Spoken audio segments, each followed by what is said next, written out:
Fandom Academy episode 13. We have so much to talk about this week, but I'll introduce all of my guests first. I'm joined as always by my co-hosts CJ and Jaden.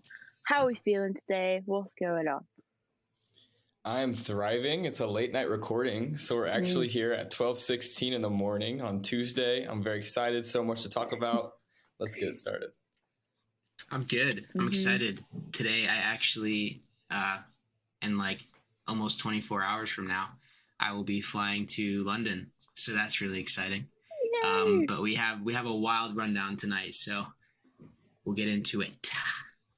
Yes, we have so much to talk about, including what's going on in a few days. But first, we have a very exciting guest, long awaited. We've been waiting for this day. We are joined by the iconic, my mother, my everything, Rachel Leishman. How are we doing? How are we feeling? What's going on? We're doing great. Thank you guys for recording late. We are recording late for me because I went to a Bruce Springsteen concert.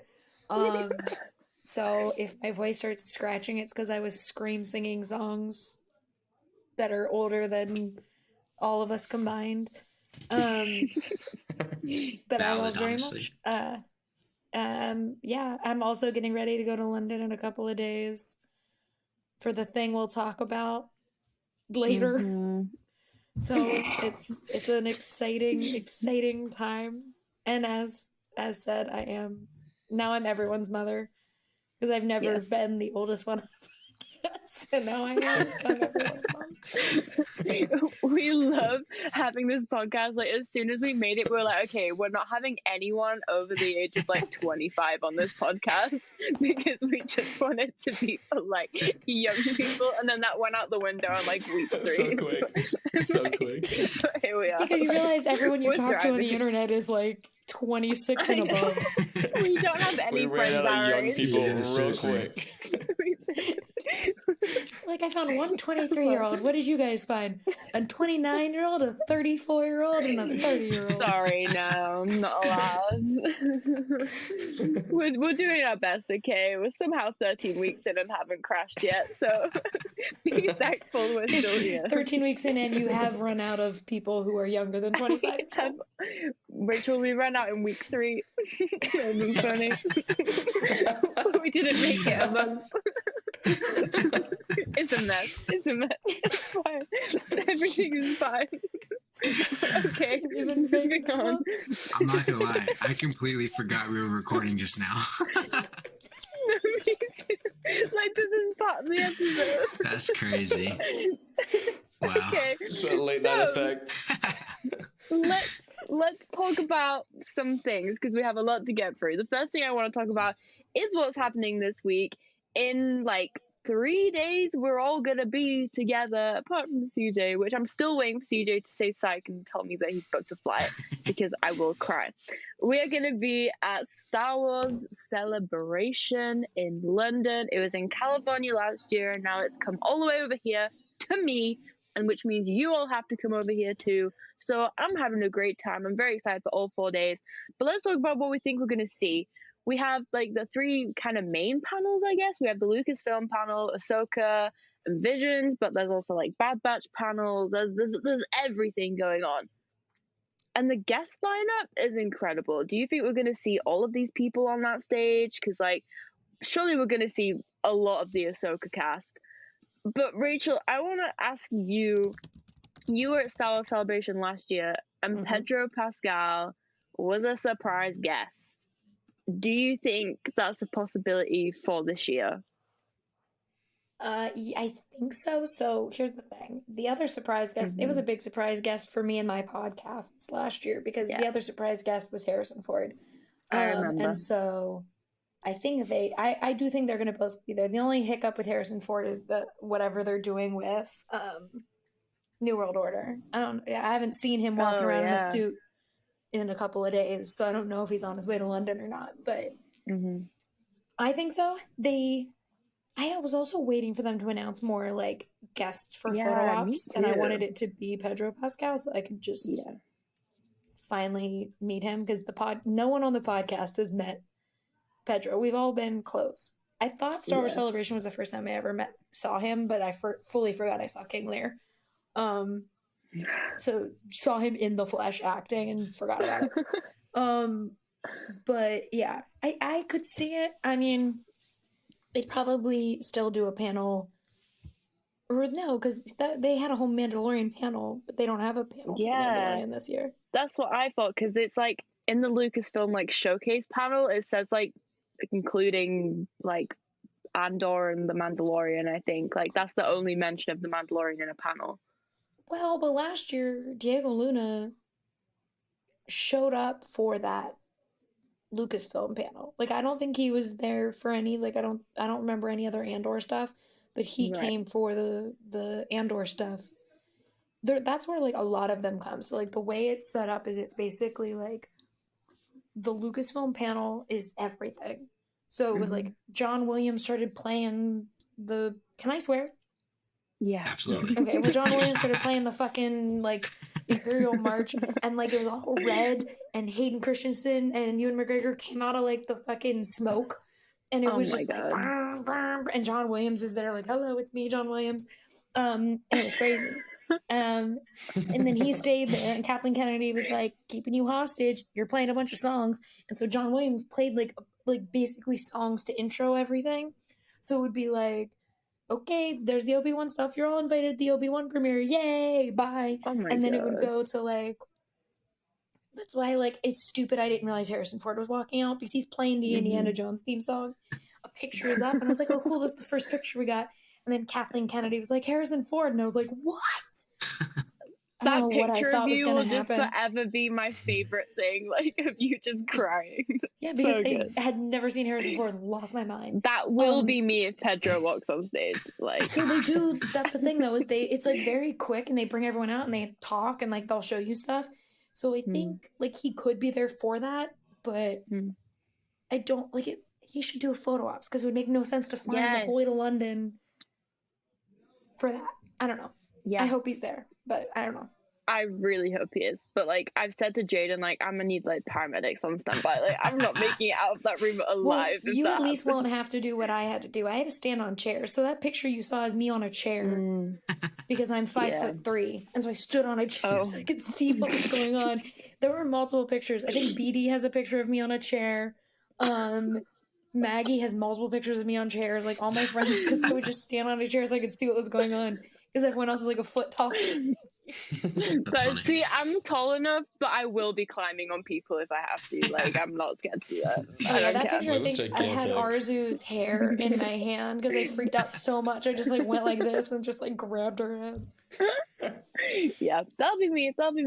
Jaden, as much as I'd want to be next to Layla when she meets Pedro Pascal, I also don't know if I want to be. It might get violent. Like, I can't ever meet him because when I finally do meet him, he's gonna be like, someone's gonna be like, this is Rachel Leishman. She hosts Pedro Pascal, and he's going to be like, finally, if I had to hear about this fucking podcast, because every person I know knows about it. Every person I know who talks to him says something about it. And so, like, last celebration, he was like, I have to meet these two, because everyone we knew kept being like, Pedro Pascal's here. He was like, bring a t-shirt and like wave it about. Like, I'll bring my Pedro Pascal t-shirt and we'll do some promo. Like, just get on the podcast now. Like, come on. It's been a while. On the back. I'm getting business cards. You can just staple the business cards on the back, like, and just launch it. Pass them out. It'll be great. We'll bring AOF ones and we can just flash them everywhere. Yeah. We'll staple them to each other, so then it's double-sided. There we go. Fandom and then Pedro, and we can throw them on stage. Perfect. We'll probably get told off for littering, but like, vibe. Just littering, not disrupting. Not disrupting. Yeah, no. Sacrifice. Yeah. Littering that makes us money.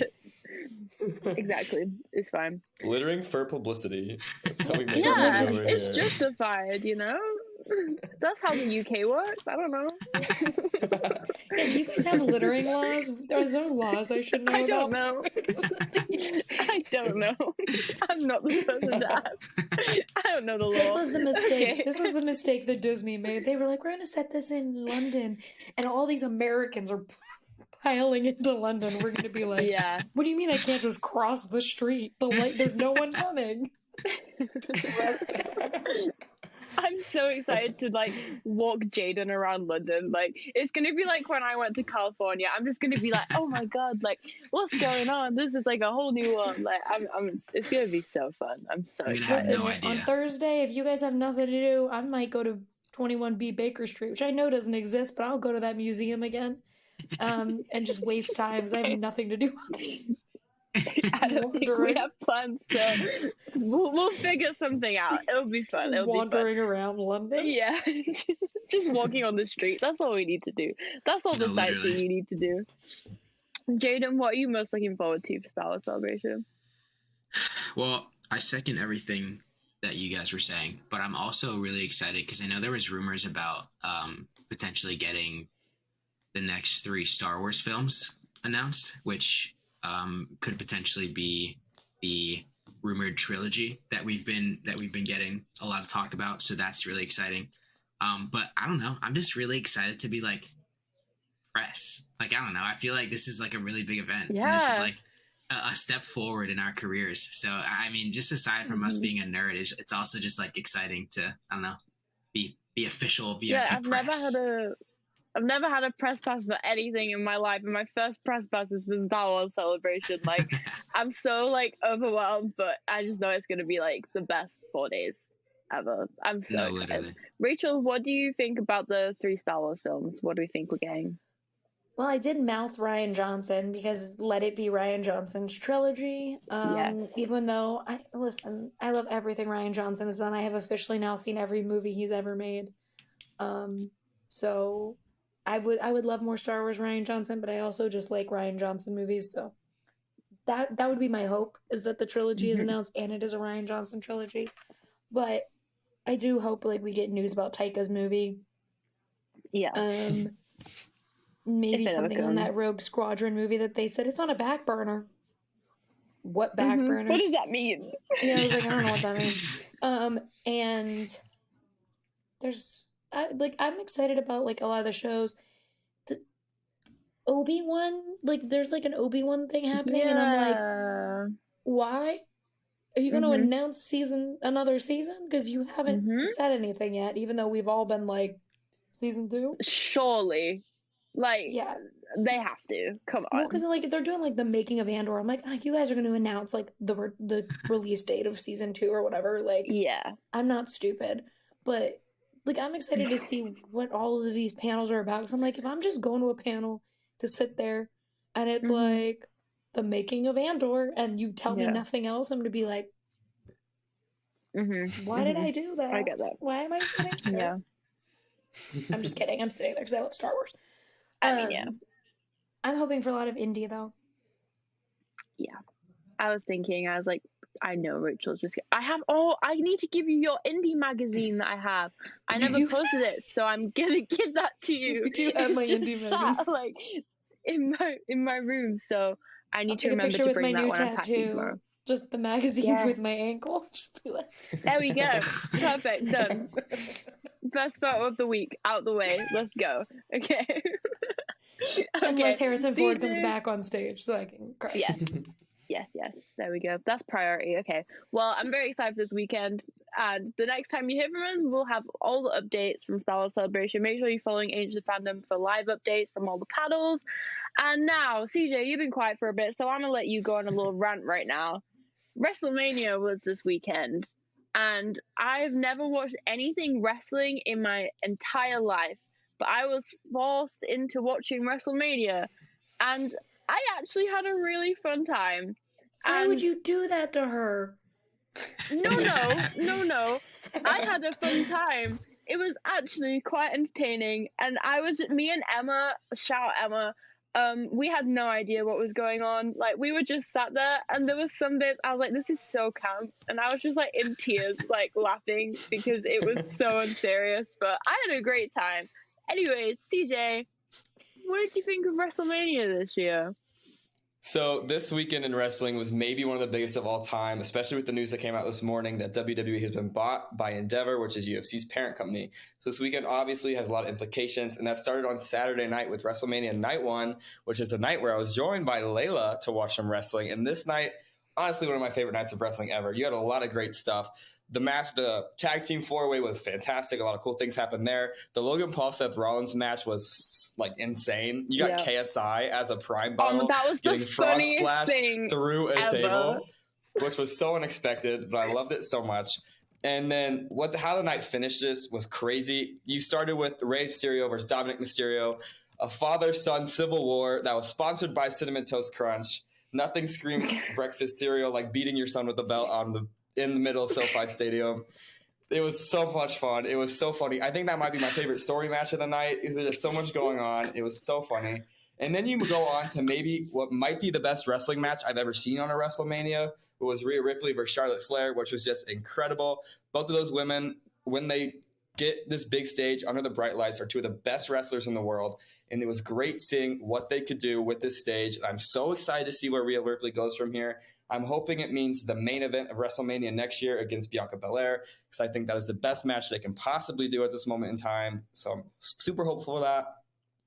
And the night ended with Kevin Owens and Sami Zayn beating the Usos to win the SmackDown Undisputed Tag Team Championships, which was awesome. Great story there. Over a year of storytelling went into that. It was awesome.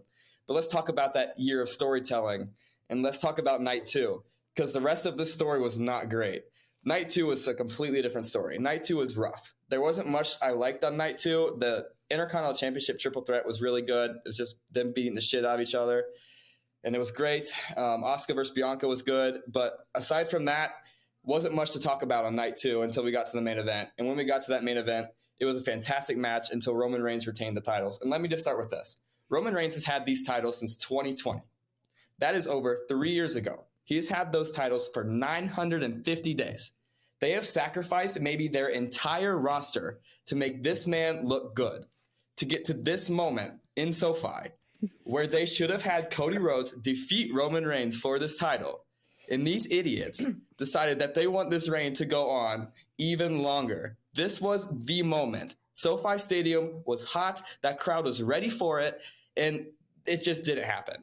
Roman Reigns is on a run like no other. He is an insane wrestler. He is so good at what he does. But the same stuff we've seen from him for the past 6 months is tired. I'm tired of it. It's not good anymore. He hasn't had a clean title defense in forever, and every single time it's the same shit. The bloodline gets involved. Roman Reigns was about to lose. They save his ass. And that's what happens every time. It does not make him look good. It does not make his opponents look good. And if it wasn't Cody Rhodes in this moment, I have no idea who the hell it will be. I don't know when it will be. And I can't think of a more satisfying conclusion than what they could have had at SoFi. I think this will go down as one of the biggest blunders in their storytelling. And I didn't think it got better tonight. Raw finished on the air about an hour ago. Nothing. It was a very underwhelming Raw after Mania. Nothing much happened. And when it turns to Cody, it looked like he was going to go in a tag match against Roman Reigns with Brock Lesnar as his teammate. And Brock Lesnar, before the match even started, just attacked him, and that was it. So I don't know where we go from here. It was pretty disappointing end to what should have been a really good weekend. But yeah, that's all I have to say about it. Layla, you talked about it earlier. You watched Saturday. What did you think about it? I actually had a really fun time. I was so surprised. My mom asked me about it the day after, and she's like, "So how was your wrestling thing?" Because I told her the night before, I was like, "Yeah, I'm watching wrestling. I don't know what's going on." I was like, "I actually really enjoyed it. I'll probably watch more," which was really surprising because I've never it's never been a thing that I've thought of watching. For some reason, it just seems like such this alien thing. But I don't know. I had a fun time until I fell asleep, because who puts it on? It started at 1 o'clock in the morning, ended at 4 a.m. I was gone by the end of it. And I accidentally slept through night 2. So, but yeah, struggles of being in the UK. I know. Please get me out of here. Jaden, you watched a bit of night 2, right? What did you think? I did. So I was not on the Zoom with you guys when I watched night 1, but I did have a good time watching. But kind of like what CJ was saying, second night, compared to the first night, was a little underwhelming. I still had fun watching it because I'm more of a casual fan. I just have fun for the chaos, and that's exactly what it gave me. The tag team was a lot of fun. I thought that was just chaotic. I had no idea that Ronda Rousey was in WrestleMania. I was like, what the hell is this? This is weird. So that was a cool surprise for me. But yeah, I think kind of like what we were saying last week, this would be the perfect point for us to kind of get into wrestling and get into the stories, as it kind of kicks off moving forward now. So yeah, I had a lot of fun, and hopefully I will be staying more on top of this stuff moving forward. Rachel, you a wrestling gal? Listen, I have 2 dislocated shoulders because of wrestling. Because when I was growing up, my older brothers were obsessed with Ric Flair and Hulk Hogan, and The Undertaker was more like when I was growing up, but for them, they loved Ric Flair because they're older than I am. They're 10 and 20 years older than me. They used to use me because I was their little sister. I was like 3 when they were like 13 and 23 as their wrestling dummy. So there was a time in my life where they pulled me back and forth to do some wrestling move, and both my arms came out of my sockets.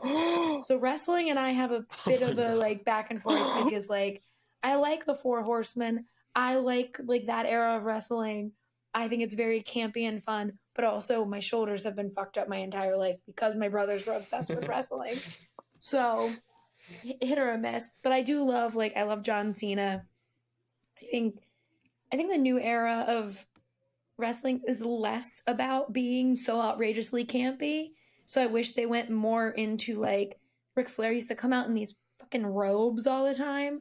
So I don't know how much you know of the Charlotte Flair's father is Ric Flair, and he used to come out and he had a jungle. They all had names. It was there was a jungle robe, and then there was this black one, and they were all feathers, and he would just be like, "Whoa!" all the time. And I wish they brought that stuff back. That You Can't See Me is the closest they've kind of gotten to weird things. Mm-hmm. And I liked The Undertaker's whole deal. Weird as shit. Loved it. He just was big and looked like an Undertaker, so they were like, okay, that's your deal. I will say in the past 2 years or so, they have gotten a lot more campy. Seth Rollins' whole character is like that. He wears these outrageous outfits, the one he wore to WrestleMania. That had me dying. Well, it was do you know the Jared Leto fit from the Met Gala where it was the gray fit and it went up to his, it was like that but red when he walked to the ring, and it was so good. Oh my god, it was so funny. And that I love. That's perfect. And then yeah. It was so good. And that's his whole gimmick is to wear these outrageous outfits, and it's so good. And then the KSI in a Prime bottle thing was so camp, and it was so good. That was my favorite moment of the night. I love, my guilty pleasure is the Sidemen. I love KSI. He is such an icon. I knew someone was gonna be in the Prime bottle. I low-key thought it was gonna be Jake Paul. Or CJ made a joke when we were on Zoom that it was going to be someone from Team 10. Oh yeah, Logan Paul was fighting. But I thought they were in UFC fighting. Now they're in wrestling? Logan is. Jake's still doing the real thing. We gotta get them some help. Someone send them to another forest that they shouldn't be filming in and leave them there without any kind of ways of getting out. That's crazy. I can't handle that. Just throw them in the Hunger as Games. An Ohioan, agreed. As an Ohioan, we get so much crap for being the birthplace of the Paul brothers, and we do not claim them at all. Yeah. Unclaimed. They are not part of Ohio. That is so funny. Oh my God. And if Ohio's not claiming something, then you know it's bad. You know it's bad. Especially if you be claiming Skyline Chili. Okay, but Skyline Chili is so good. We do not need to get into this debate right now, Jaden, because I will fight you. Skyline Chili is not good because you can literally cross the border and go to Pennsylvania and get great chili near Pittsburgh. So No, literally. You can just go to Pittsburgh and get chili There's about cheese to be a dogs and they fight. I'm from Pittsburgh, so me and Ohio always have beef. Just inherently. Just Pittsburgh resident over here. Oh no. Oh no. Rachel, are you down to try beans on toast? No. Say no. No. Say no. Please no. I'm gonna force Jade. We I'll always eat have fish and chips out of a debates in the newspaper AOF bag chat. every day of the week, but I'm trying to eat beans. No. None of that shit. Beans on toast. I'm gonna make you some good beans on toast, and you're gonna eat it up, and you're gonna eat all your words. It's great. I've had enough of the beans on toast. I have one request. for London, and it is only that because I realized my old roommate told me that the guy from Savage Garden comes to every Star Wars celebration, so I need to get him into a pub so we can do that video where all the people in the pub sing "Truly Madly Deeply" by Savage Garden. It's a famous TikTok from like the pandemic where the guy is like, me when we get back into the public, and he's singing "Truly Madly Deeply" in just like random pub situations. I need it to happen. So we have to make this. I will locate the pubs around the XL, and we will just pub crawl. Like, we got this. And just everyone we go into, we have to be like, you be my hope, my dream, my fantasy. Okay, perfect. Every single one. Every single one. Yes. Yes. Okay. That's the as long as you're not trying. As long as you're not doing the beans on cereal that fellow agent Martha. That's crazy. No. This is not a food podcast. Anyways, moving on before we get too distracted. Wow, I knew this would happen. Would happen. Okay. Listen, if you listen to any podcast I'm ever on, it just goes off the rails. And they just start talking about shit, and you're like, why are you picking that up? Because I did. Yeah. I don't even know how we got approved to have a podcast. Like, we're just clutching a straw every week. You can't. TJ just approves anything. He approved me and my brother talking about movies. And I was like, that's gonna go off the rails so fast.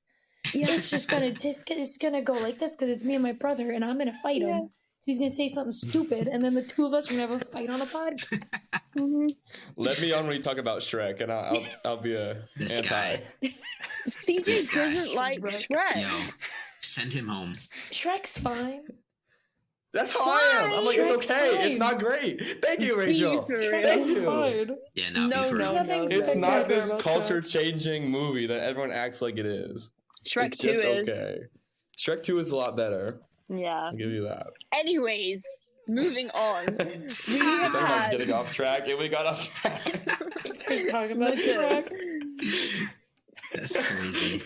Oh, do you guys want to go to Shrek? Never mind. That was not the Queen.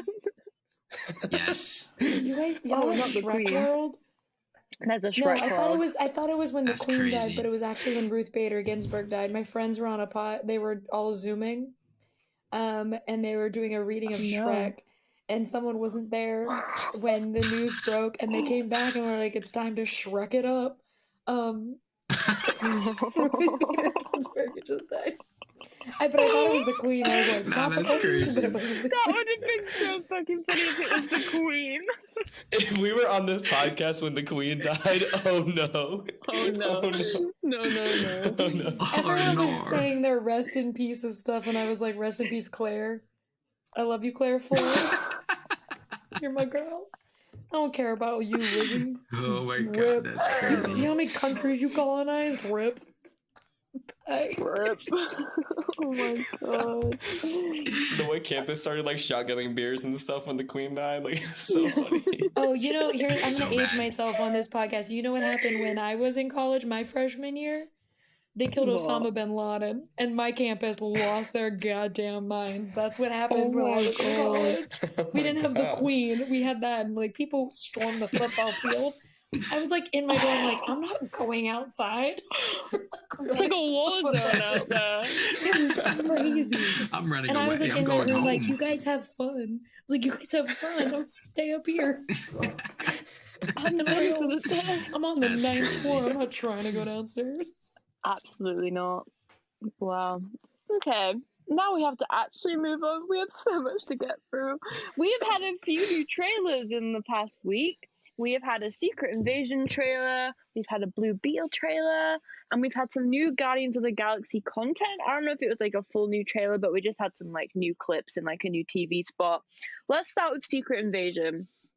I honestly feel from this trailer, I'm excited for it, and I feel like it does have potential to be a really great Marvel show. The trailer just, I feel like they're missing out. Surely Monica is going to be in the show. She should be in a trailer at least. Like, give my girl some spotlight. Like, imagine the hype around that. How are we all feeling about Secret Invasion after this trailer? One thing I will say, though, is that poster of, like, Nick Fury and the Skrull was very, very cool. We're back in the poster game. Jaden, I'll start with you. How are you feeling about Secret Invasion?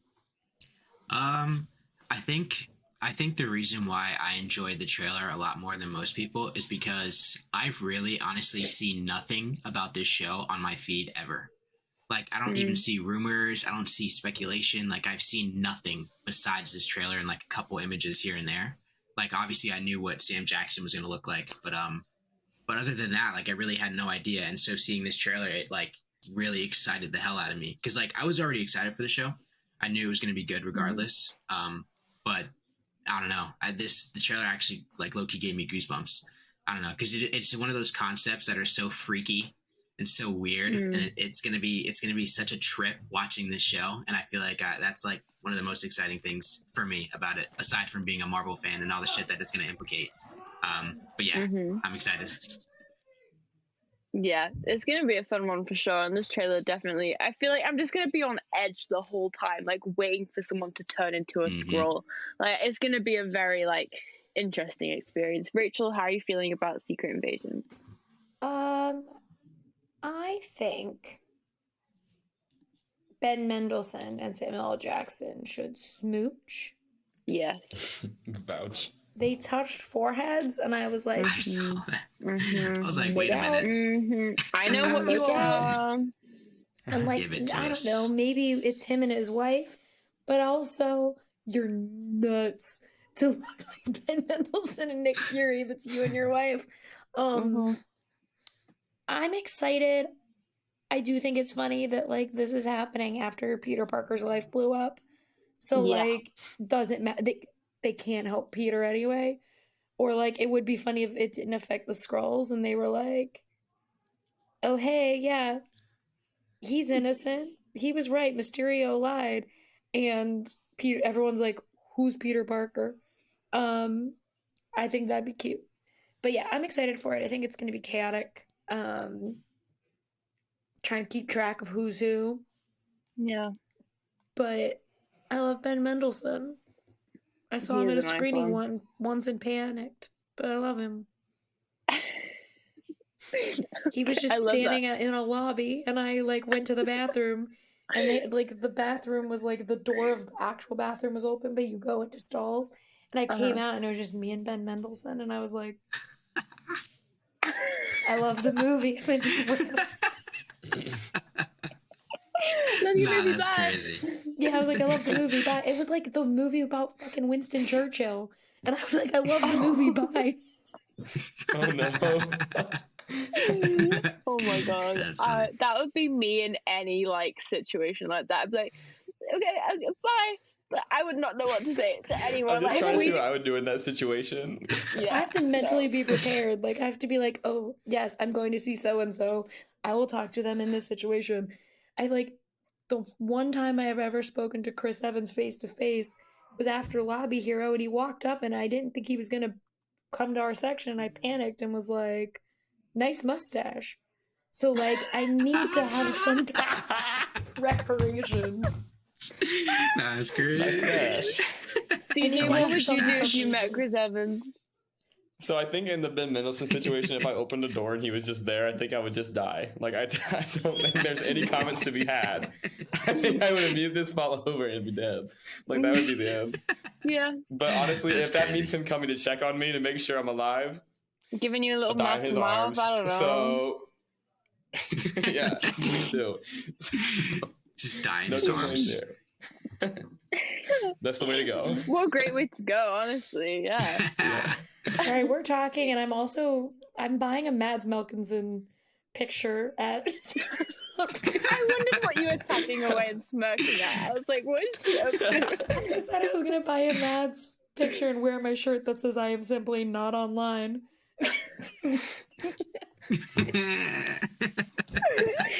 We said Ben Mendelsohn, and I was like, I love Rogue One. I should actually buy a Mads picture.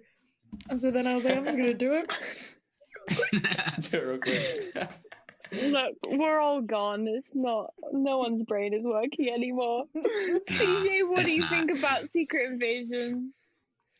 So, I'm setting low expectations for myself for this show. Based off the trailers and everything, it looks like it has like the Winter Soldier espionage vibe, which is going to be exciting. I'm excited for that.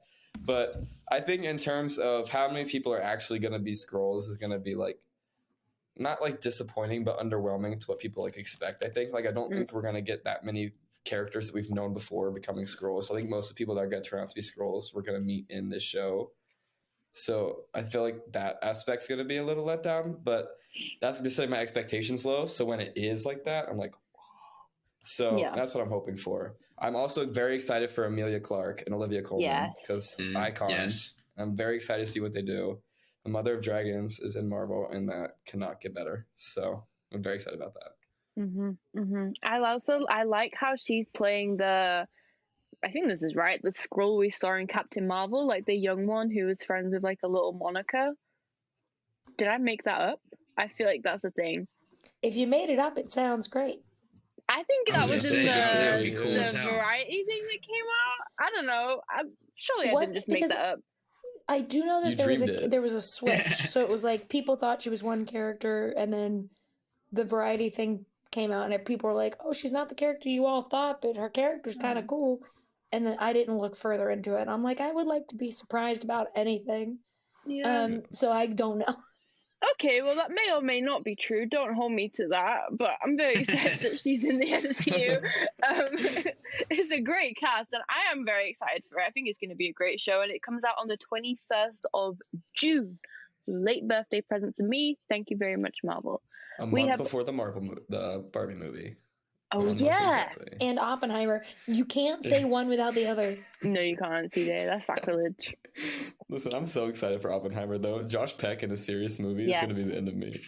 I can't wait. Alden Ehrenreich and Robert Downey Jr. just hanging out the whole movie. Sold. It's going to be so good. I can't wait to see Robert Downey Jr. in a Nolan movie and hear how Christopher Nolan fucking hated him. Because Robert Downey Jr. never says the lines that are on the page, and Christopher Nolan is like, say the lines that are on the page. So I can't wait to see. Rachel, what's the order you're seeing them in? Which one are you seeing first? Well, I'm covering them both for work, so it's whatever work takes me to first. Because my boss. I'm the only one who cares that much. So Rachel's covering both movies. So I'm like, great, I love this for me, but also now I have to see both Oppenheimer and Barbie whenever they do the screenings. And also Warner Brothers is feuding with Christopher Nolan, so who knows when they're going to do Barbie screen. It's going to be a mess. If you had to go at the theater, though, which one would you see first? I'm a Nolan bro. So I would have to do Oppenheimer, even though, like, I also love Greta Gerwig very much. She's perfect. No notes. She gave me my Scorpio Queen, Amy March, as my phase twin, so I loved it. I feel like I would see Oppenheimer first to, like, end on the good Barbie vibes. Like, that's what I'm thinking, too, because I feel like Oppenheimer's going to be very somber, very, not depressing, but, like, serious. You think a movie about the creation of the atomic bomb is going to be somber? Is that what it's about? Yes. Are you serious? No, get out. Who do you know what it was? Are you serious? That's crazy. Bro. You think Robert Oppenheimer created the atom bomb? You can see how that just clicked in her face. I don't know what I thought it was about. I just thought they set a bomb off on set. I was like, okay, slay. Like, I don't know, have fun or whatever. Wait, they actually set a bomb off on set? Something like that. Bomb.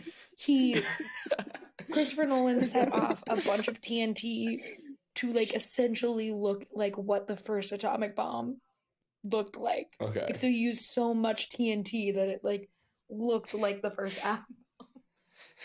Yeah, the movie. I hate to let you know that this movie is about the creation of the atomic bomb. I don't know what I thought it was about. I just thought it was like a bunch of guys like having business meetings or something. Like, I don't know. What did you think the trailer was showing you? There's a I haven't seen the trailer. Have you ever seen the poster where there's like a whole bunch of fire? No. Like, there's a countdown? No.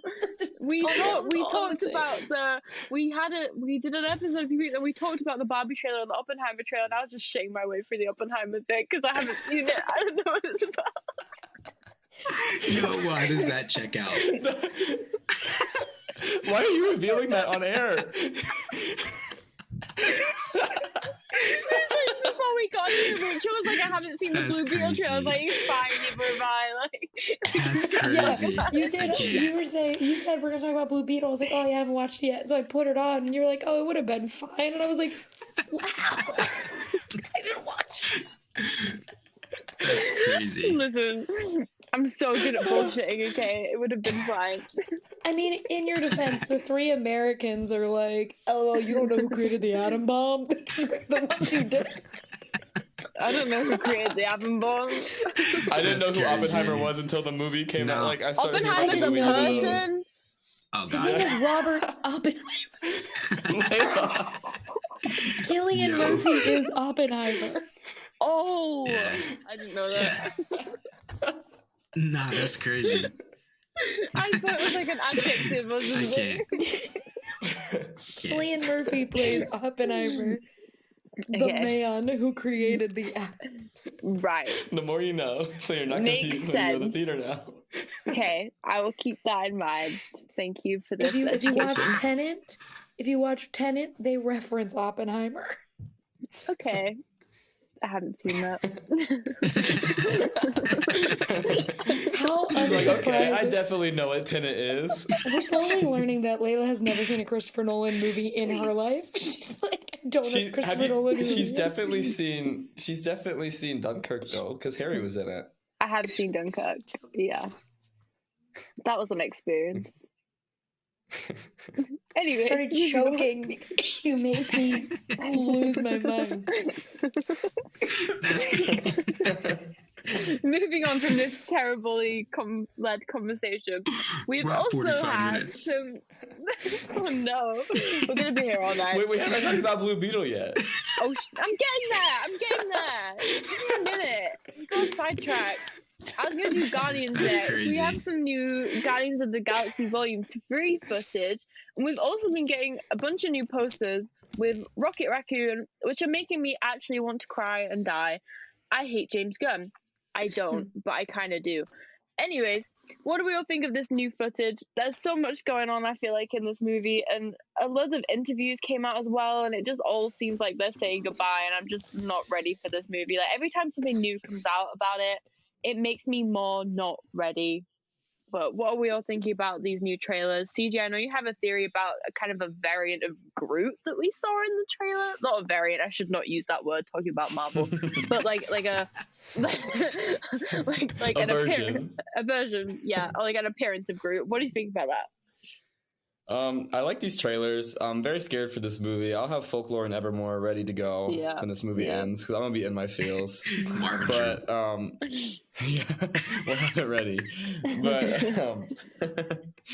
But this movie is gonna destroy me. And before we get into the Groot thing, he also revealed the soundtrack today for the movie. And on that soundtrack is "Come and Get Your Love" from the very first Guardians movie, and it's over for me.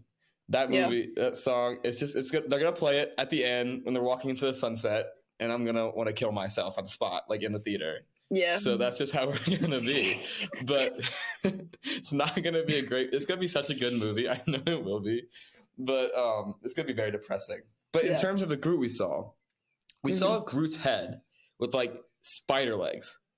Which at first I was just kind of like, what? LOL. But it's James Gunn. So I started thinking, James Gunn likes to make us think he's a madman. So what's going to happen, I can tell you this right now, and I'm going to clip this for when it happens. I look so smart. But Groot is going to be beheaded. Everyone in the theater is going to be like, oh no, Groot's dead. It's over for Groot. And then he's just going to grow legs out of his head. His rolling head on the ground is just going to grow legs, and he's going to start walking around. And that's exactly what's going to happen. And it's going to be funny. And I'm going to love it so much. But that's my thoughts on the Guardians stuff we've gotten this week. I like it. I hope that's true, because I don't want to see Groot get beheaded and then just die. Like, that would be really depressing. But also, I That'd be don't know. so violent if he just That would died be, like that. terrible.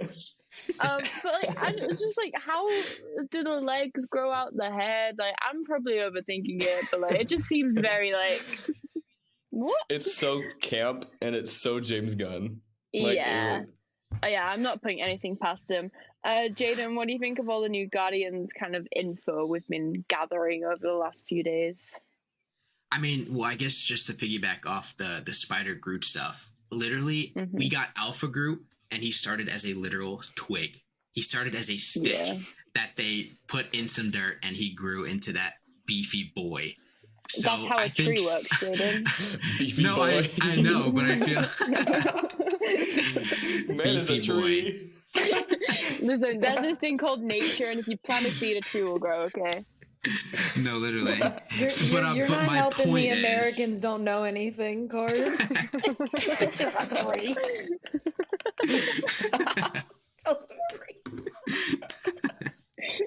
my point is, I am not going to be surprised if I see spider legs coming out of a Groot head, which would be fucking hilarious.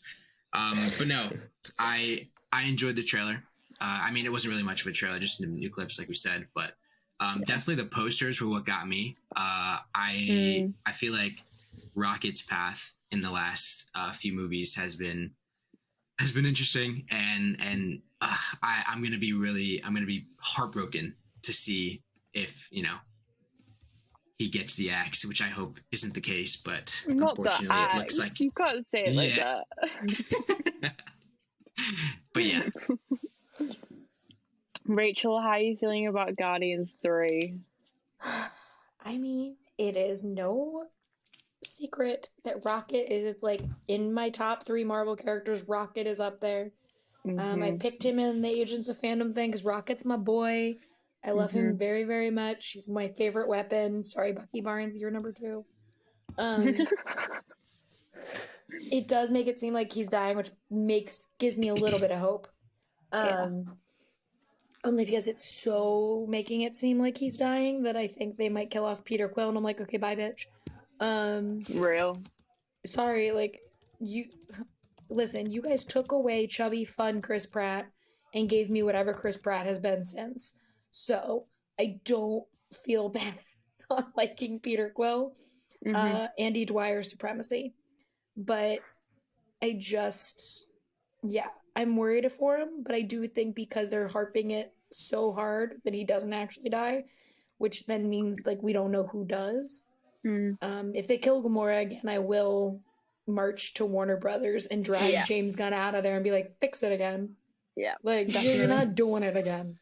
I said this in the chat earlier as well. I was like, imagine if they just don't kill Rocket and they've like made us like feel depressed for like the last however long the trailer's been out for, and he's just like walking around chilling at the end of this. Like, I honestly think it's a red herring. I think everything we've seen has been a red herring for him. I think because I would hate for them to introduce Lila and give him this love just for him to immediately die. Like, I want him to be happy and have his moment of happiness. The little otter who talks to him is the greatest thing that's ever happened. When I also do think, like, with Rocket in particular, like, I cried today looking at that poster because I was like, I swear to God, if they kill him, because I was nice and I showed my roommate Andrew Garfield and Florence Pugh putting a lemon in each other's face or whatever the fuck they were doing in a set picture. And she turned around and committed a war crime and showed me Rocket Raccoon crying on a poster for Guardians of the Galaxy Volume 3. That's not a fair trade. No, that's like, what? To be fair, we both went, oh, I think we're going to show each other the same thing. 1, 2, 3. I showed her that picture and she was like, it's Rocket Raccoon crying on this poster. Oh, no. Yeah, it's just, everything is making it seem like he's dead, which makes me feel like he's not. Yeah. I am kind of second guessing. I think Nebula now. is a goner. I think it's Nebula and Drax. I think we see the shot of Nebula Dave going Bautista like this. is for sure out. Yeah. So I wouldn't be surprised if it was Drax. That's a lock. But I think we're going to get 2 dead. I think Nebula's gone too. Because we see the shot of her going like this, with her fist in the air, looking all happy. In Marvel, you can't be that happy, especially when you're Nebula and you're never happy before something tragic happens. So. Yeah, and I feel think... Sorry, go on. I feel like that might be the catalyst to get Gamora to fully come back to the Guardians too. Because in Endgame, when we saw this new Gamora, even though she was still kicking Peter Quill around, she was still friendly with Gamora and like they were like still sisters. So I feel like they're going to have this bond in this movie still. And I think Nebula's death could be what fully commits her to being back as part of the team before the end of the movie. I like that. I do kind of, I said this earlier as well, but Come and Get Your Love being on the soundtrack suddenly has me fearing for Peter Quill's life. Like, that was like, it could be like a really great full circle moment. I feel like I wouldn't be sad about it, low key, you know, but yeah, I don't know. Like, I'm all over the place. Like, I've thought it was everyone at some point. Imagine they just wiped them all out in one movie, like, and we never saw any of them ever again. Like, why would I not put that past them? Like, bye guys, end of the Guardians, never seeing them again. If I That had would be to, like Infinity War levels of just like Yeah. walking out of the theater, just like Just, like, the theater would just be traumatized. silent, just be like, what the hell did I just watch? yeah. But if I have to like place bets, I would say Drax and probably Nebula as well. I feel like they're the most likely. Jaden, who do you think isn't making it out of Guardians 3? I feel like Drax is really just like My Where's fire that? alarm is going off. Oh no! ain't I no think you were way. awake. Did it stop? No. Fine, just stay there. See the fire. You see You're fire. fine. You're not burning down. I'm It's in the okay. lobby with glass windows. Yeah, so you'll see the fire. Weird. That's crazy. Is there an evacuation going on? Yeah. Low key, I'm just gonna. Oh no, you Heck gotta yeah. get out. We're going on the go, guys. We're taking you on the go. Okay, well, CJ packs up his shit. Jaden, who do you think isn't making it out of Guardians? Okay, well, definitely Drax. Drax is definitely gone. Yeah. But I think we could lose Peter here potentially. I haven't been I in feel like a college. travel vlogger right now. This is gonna be me No in one else London. is leaving. Is he speaking Okay, to no you? one else is You need leaving. to Fuck get that. out. I think you need to get out. That No one sounds else is leaving. crazy. I'm not leaving until No the one tour. else is leaving because the fire has killed them, and they are just all in that building. CJ's like, I gotta finish this podcast. We're talking about who's gonna die. That's Oh, no, I crazy. just got told to leave. Oh, damn. Nah, bro. Layla, this is what you and Jaden are gonna see me doing in London when I have to make all my videos for work. I'm just like, Yeah, we're trying to make like TikToks for our web. We're just gonna be like making the most unserious things we can think of. I look I'm so just stupid gonna- walking around with my computer. My MacBook is out. Not the laptop. Okay, well, while CJ walks into his imminent death, do you want to mute yourself? Oh, yeah, I can. Why is it screaming, bro? Oh my god. I told him to leave 3 times. And he's- I can't. I can't. Oh, I think we're losing him. He's frozen. Oh no. Well, I I can't. hope he makes it out of the flames. Anyways, on the next part, I can't. the next part cannot. was the bit he was most excited about as well. So I don't know whether to wait to see if he comes back. That's so bad. He's Oh. back. CJ, can you hear us? He's back. You're muted, don't forget. You're muted. Oh, he's Okay, we got the one finger. We got the one finger. I can see the lights. The lights! Oh my god, that is scary as That's hell. crazy. Hold on, is this podcast on video? Because this is gonna be a hilarious Oh yeah, no, listening this to is us all talk being to recorded. CJ. It's Okay. great. I'm not going the evacuation route. I'm going to the parking garage where there's lighting. So, Nice. Do you want to talk about Captain America New World Order while you're walking? yeah. So, this better not be Steve's funeral. Or I'm going to be pissed. Not I'll the be so sirens in the sad. background.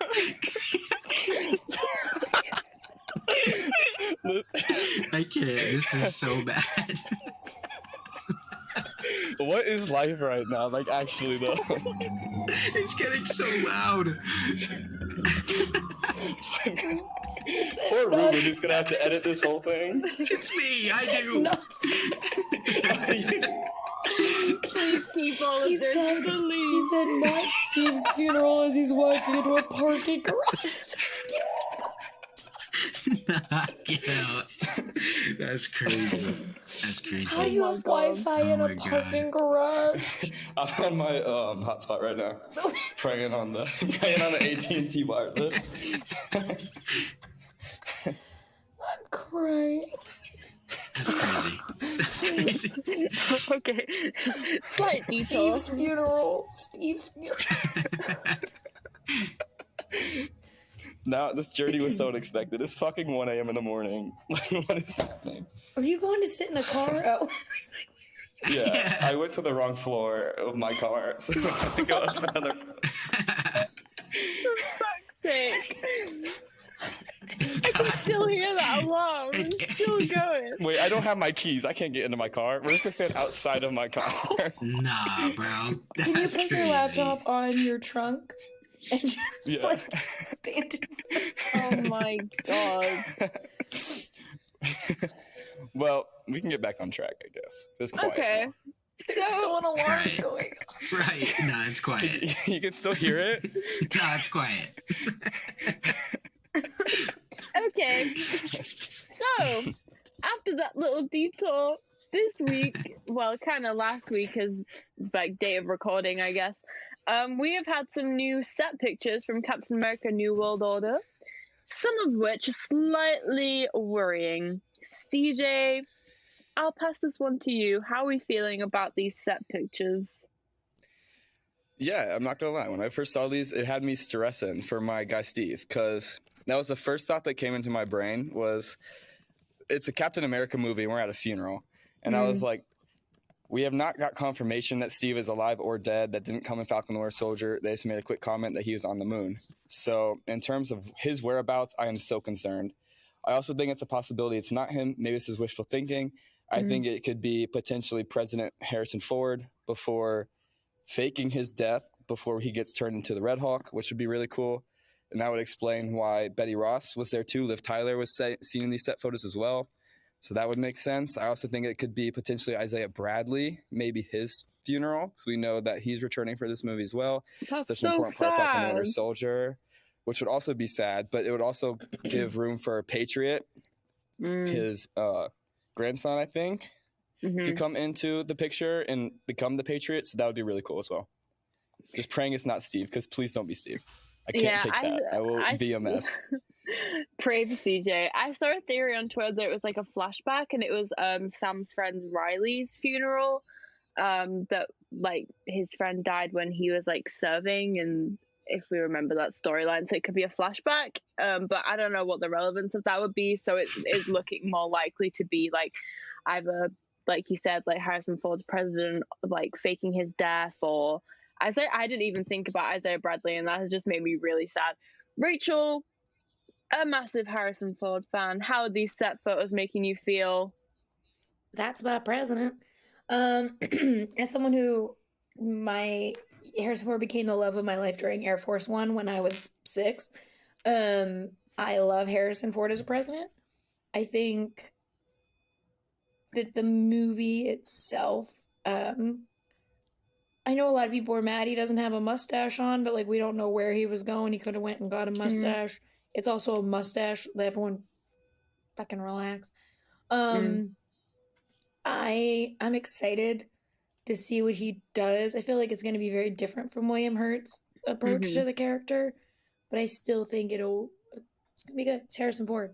He's going to point at some things, and we're all going to be like, yeah. So he's just going to exist, and we're all going to be like, yeah, Harrison Ford's in the MCU. Like, it's going to be a great time. I'm so excited. And I'm waiting for the day where he has to put a mocap suit on and he's just going to be like complaining the whole time. Like, I need that footage like now. Jaden, how are we feeling about New World Order? And after all these set pictures, what do you think like the direction of the film is going to be? I don't know. I mean, a lot of the stuff that I've seen about the movie, a lot of the stuff that I've seen about the this guy, it's excited me, but it's also worried me. Like CJ said, I think it would be gut wrenching to know if it was actually Steve that they were burying at the moment. But it would also be real. The theory I'm most excited for is the Harrison Ford one, because I would love to see him as Red Hulk. I've been wanting that for so long. Yeah, that's like the big thing I think a lot of people are hoping for. And it would be great, you know, I would eat all of that up. Anyways, some more we started a new segment last week called Paparazzi Power Hour. CJ's doing. And we talked about a lot of like set pics and some of the like celebrity pics, but some more very exciting set pictures that were mentioned earlier are Florence Pugh and Andrew Garfield on the set of We Live in Time. Now, these are two very... Yeah, it's a rom-com and it's called We Live in Time, says Twitter, so Twitter's always right. They both look incredible. Like, whoever casted these knew exactly what they were doing. Like, Florence and Andrew are two of my favorite people ever. Like, no secret. I'm sure they're a lot of people's favorite people ever. But them two being in this together is just going to be, like, life-altering, I feel like. Rachel, how are you feeling about these set pics? I love seeing myself captured in my beautiful light. Yeah, I'm excited about it. Florence Pugh look-alike over here. I'm really excited about it. I think it's going to be exciting to see. I remember when Andrew Garfield was like, I'm going to take a break. I don't know when he took that break. He took like a 1 day break and was like, I've had enough. I'm going to take a break after Under the Banner of Heaven. And then I'm like, you're in a movie. Did you take like a month break and you're like, all right, I'm back. But I'm excited about it. I think having them in a rom-com is, we know she can be funny and we know he can be funny, but we haven't seen them do like a cutesy comedy. It's just like they're funny in the roles that they have. So I'm excited to kind of see the two of them having fun. Yeah. I was just looking at the rundown and I realized we've been recording for like over an hour and we still haven't talked about the Mandalorian, which is what we're here to do. So we're going to move swiftly on to the Mandalorian episode 5, so you don't have to sit and listen to us for like 3 hours. Let's go around and give our spoiler-free reactions on the episode. This was a very action-packed episode. I think it was one of the strongest ones of the season so far. What did we all think of it? Jaden, let's start with you. How are we feeling about The Mandalorian episode 5? I had a lot of fun with it. Like you said, it was definitely action-packed, and there were a lot of cool moments, a lot of cool Easter eggs, a lot of cool different things, different references that I really enjoyed. It honestly, like we said it last week also, like I think from this point on, it's definitely going to continue to pick up. And you know, the beginning of the season being kind of slow is definitely going to be paying off in the next few episodes, and I'm very excited for it. CJ, what did you think of episode 5? I think this was like a really strong episode. The whole like almost like Avengers team up vibe that it gave was like really fun. Like seeing the Mandalorians jump off the ship or whatever to fight the pirates was so cool. It was like had me pumped up. So I really like the vibes this episode gave off. I really like the things we're headed towards too. Very exciting. Rachel, how are we feeling about episode 5? I liked it. I think I do like that this show is kind of like, Din and Grogu are around throughout these episodes. Yeah. Like, I do think that's funny that you're just like, oh, right, they're over there. But yeah, I liked it a lot. I think it was really fun.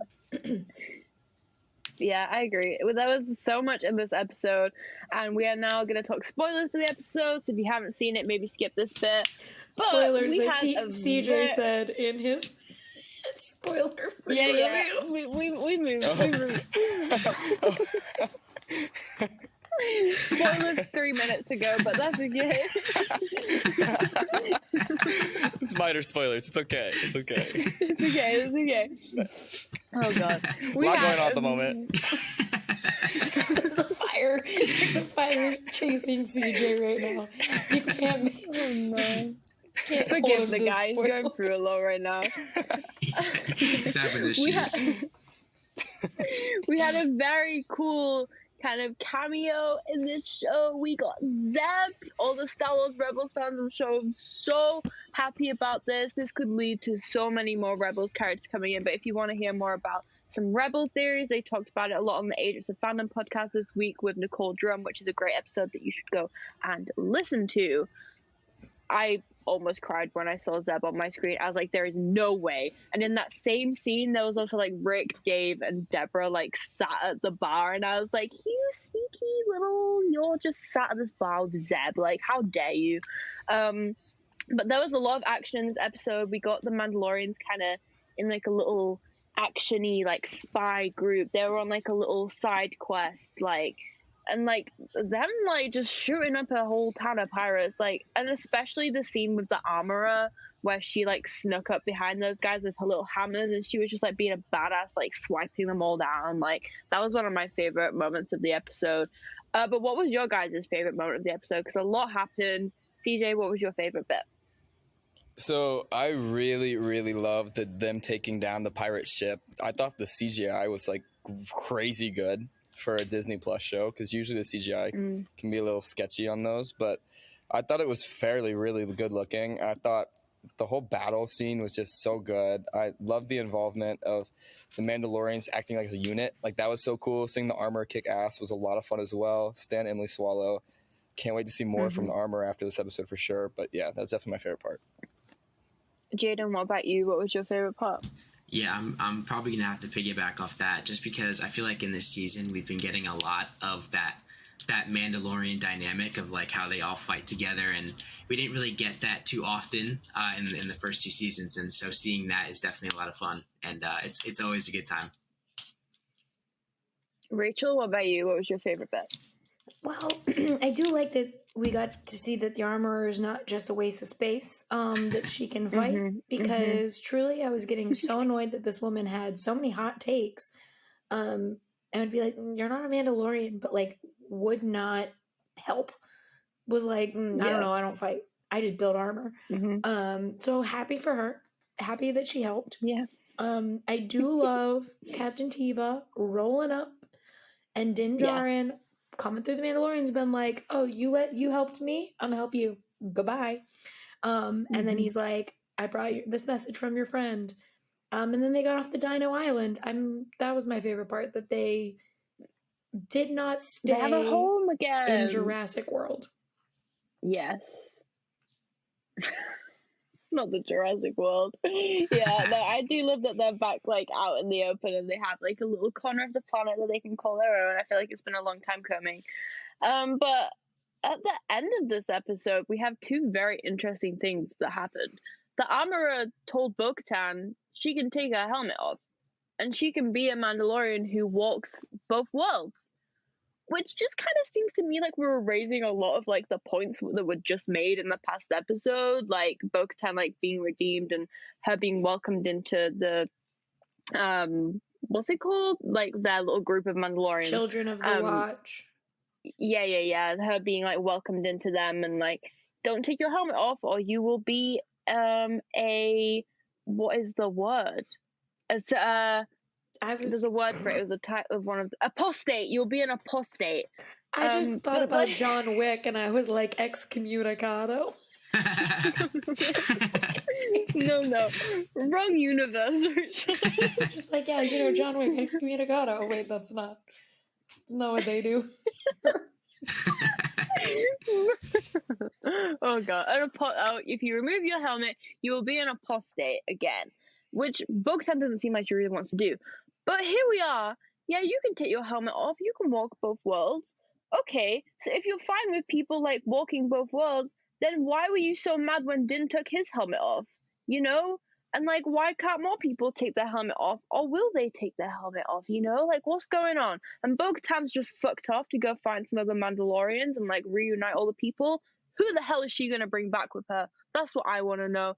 Rachel, what do you think about this new little rule? Like, she can take her helmet off and walk both worlds. Like, the armor has really changed her tune on this one. She needs to make her mind up. I don't understand why the armorer is the keeper of the rules. Like, so clearly the rules are arbitrary. She's just like, you're fine. You can walk both ways. Listen, I know that they're like saying, not you, Din, because Pedro Pascal, that means you couldn't be on The Last of Us because you had to be here filming if we took our helmet off. So, Din, you stay in your helmet so then we can keep using Brendan Wayne and Lateef while Pedro Pascal is being Joel Miller. But after that, then you can take your helmet off. That is like the funniest part about this to me is like you clearly are saying only her because he is filming The Last. Just because Pedro isn't available. Pedro's not on set, so they're like, when he can be on set, then you can walk both worlds. But until then, just you, Bo-Katan. Go get some Mandalorians. I don't know why she's the keeper of the rules, but I do like that those two had a nice little conversation about it. And they should kiss, Bo-Katan and the armorer. Real. So real. And I do love kind of just how this episode Din and Grogu, like at the end, I was like, was Din just like collecting some things to make a house out of? Like, what was he doing? Like, it just comes up and he's like making a little pile of shit. And I was like, what are you making a pile of? You're just standing there. He's just cleaning up a cave, being a good citizen. I don't know. He's not even at the cave anymore. It's when they were on Navarro. He's just like making a pile of some stuff. I was like, what are you doing? He's just building a little trench. I don't know. Hold on. Grave Karga really said, I have a treat for you guys. You left the dinosaur island. Now you can live in the lava fields. He gave them lava fields to live in. But those So poor kind. guys, like, that just give them a break, you know? It's like, thank you guys so much. You're going to come. You're going to be our law enforcement, and you can live in the lava. Doesn't that sound nice? I was like, no. So great. Also, Navarro, the planet Navarro, and the city of Navarro. So, who knows? Yeah, I was wondering about that. I thought the city was called Navarro, but then they said the planet was called Navarro too, and I was like, is the whole planet just Navarro? The city is literally labeled as the city of Navarro. Like, that is what it's labeled. Is it the only city on the planet? I had to, like, my boss was is like... it just that and then, like, the planet is empty? Like, my boss was like, that's what's the only the city called? And I went, it just says the city of Navarro. I was like, what? I was like, it says, you explain it better in my piece if you can. I'm just telling you it says the city of Navarro. And we also hear that Bo-Katan is off on her way to reunite the people of Mandalore. She's going to go find some of the Mandalorians and bring them back. CJ, who do we think she's going to go find? Now that you've defeated the fire. Yes, I am back in the building, out of the parking garage. And I'm hopeful that Bo-Katan finds a former friend in Cosco Reeves on her journeys, because I love me some Mercedes Varnado and Mercedes Monet, or Sasha Banks, whatever you want to call her. She's a star, and I'm so excited to potentially see her back. I think her story was kind of left mysteriously. We see her on the ship in the end of season 2, where Luke comes, and we just never see from her again. We haven't heard about where she went. I don't think they talked about that in the end of season 2. So I'm excited to see what she's been up to, and her and Bo-Katan have that chemistry. But I also think this is going to set up a way for Sabine to come into the show. I think that was a big tease there. I think Bo-Katan and Sabine have history too. I haven't watched Rebels yet. I'm working my way through Clone Wars, but from what I've heard, they have history. So it'll be fun to play off, and I'm very excited to see who Bo-Katan finds. Hopefully Boba Fett too, because we haven't heard anything about Boba Fett this season at all. I need Boba back, and I need Cobb Vanth back so him and Din can kiss. Like, that's all I need in my life. Rachel's listening. Yes. We know he's in that back to tank. We know he's alive and well. Get your ass in here. Yeah, like, come Grogu on. needs his other dad. 2 days. Exactly. Like, yes. I'm just glad people are getting off the Din Bo-Katan ship train. No, because listen, that I is want not them a to thing. be That is no, hold on. I want them to be in like a quadruple. So I want it to be the armorer, Bo, armorer, Din, Bo, Cobb, can just fuck everybody. I hope that made sense. Math is not my thing. I hope that all made sense. The Polylorians. Yeah, it's a whole little map. Not the Polylorians. I know. I'm down. I mean, I would like to be part of the 5 of that. Like, I wouldn't mind. Anyways, another really interesting thing that happened at the end of this episode is that the officer, his name is Captain Tiva. Say his name. I always forget. His name is Carson. How can you forget? Carson. Carson finds a little abandoned ship in the middle of outer space, and it seems it was the transport that was carrying one Moff Gideon.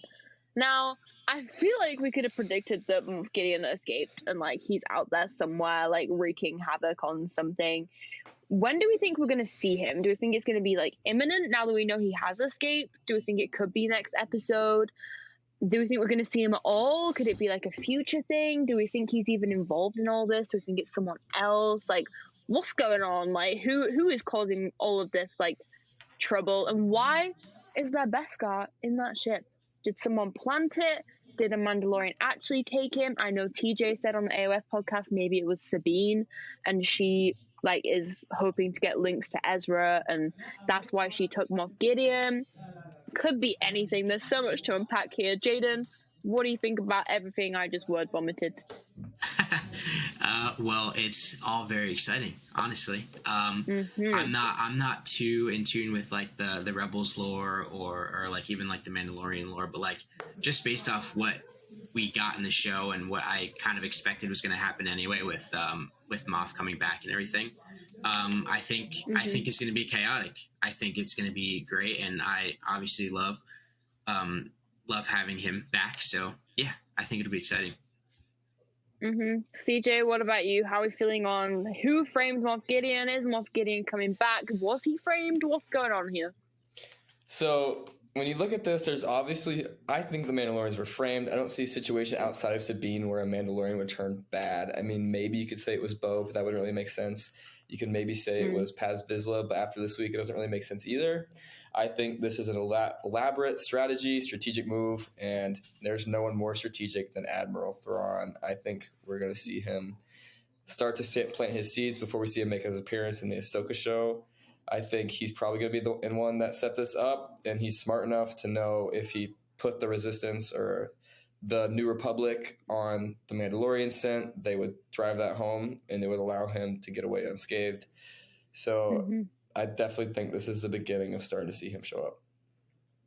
I do agree with that. I definitely think we're going to see Thrawn kind of before he takes over Ahsoka in a way. Rachel, how are we feeling about this little new situation that's going on? I think it's the bush, the Beskar spear thing that he kicked with his legs and it went like around in the fight with Moff Gideon. Where is that? It got melted down into Grogu's armor. Oh, that's right. In Book of Boba Fett. Damn. Grogu has my theory.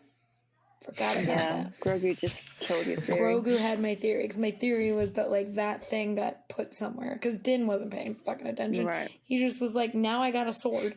Yeah. But, yeah, I like the Sabine theory just because it's none of the Mandalorians we know. Because could you imagine if Din was like, you know what? Go ahead, buddy. Be free. Yeah, literally. Like, that's not going to happen. He nearly killed his son or whatever. Yeah. He got Moff Gideon put Din in charge of a sword that he still doesn't know how to use. Yeah. And now no one cares about the sword anymore. Like, literally, the sword where is it? He got it. He picked it back up when he almost died 4 times trying to be redeemed. I remember. In the lake, with the Lady of the Lake, or whatever it's called. The Living Waters. The Living Waters of Mandalore. He's too busy dealing with his fucking sword. It wasn't Din. So, it's going to be a Mandalorian that we've either already met or have not yet met, but we know from, like, Star Wars past, who did it because they needed answers from Moff Gideon. Yeah, I agree. There's so many ways this could go, and I'm just a bit scared because, like, I've already forgotten his name. Carson. Just kind of like Tebow. Carson. Yeah. Okay. Listen, I've had 2 hours sleep. Okay, don't judge me right now. He just kind of had a little thing going on with Din, and they kind of have each other's trust now. But it kind of seems like that's just gonna be like, fuck you, like you've stolen Moff Gideon. Yeah, there's so many ways this could go, and I'm very excited for this week's episode. But unless there's anything else anyone wants to add following The Mandalorian episode 5, this can wrap up our Mandalorian talk, and we can wrap up the episode 2. It has been a long one. Thank you for sticking with us. If you have, I'm very sorry. If you haven't, we have bored you to death or whatever. If Anyways, they haven't, they missed a fire. Exactly. We had a whole evacuation going on. How could you be bored of this episode? That's all I'm going to say. This has been long, but it has not been boring. This has been interesting. This has been a whole journey. CJ almost died. I keep saying TJ because TJ. My brain's too tired for this. But CJ almost died. So if you guys, you can use this as promo. You should listen. The fire was this close to me. I almost died. CJ has real first degree burn from the fire. CJ survives. No, you should do hashtag CJ survives ? So then it keeps people on their toes. They don't know. I just assume CJ set up. And then he got ran over in the parking garage. No. Just get Ruben to make the graphic of me looking scared with fire in the background. Did he make it? Get all your faces. Yes. That's Make crazy. it happen, Ruben. Well, this has been a fun, long episode.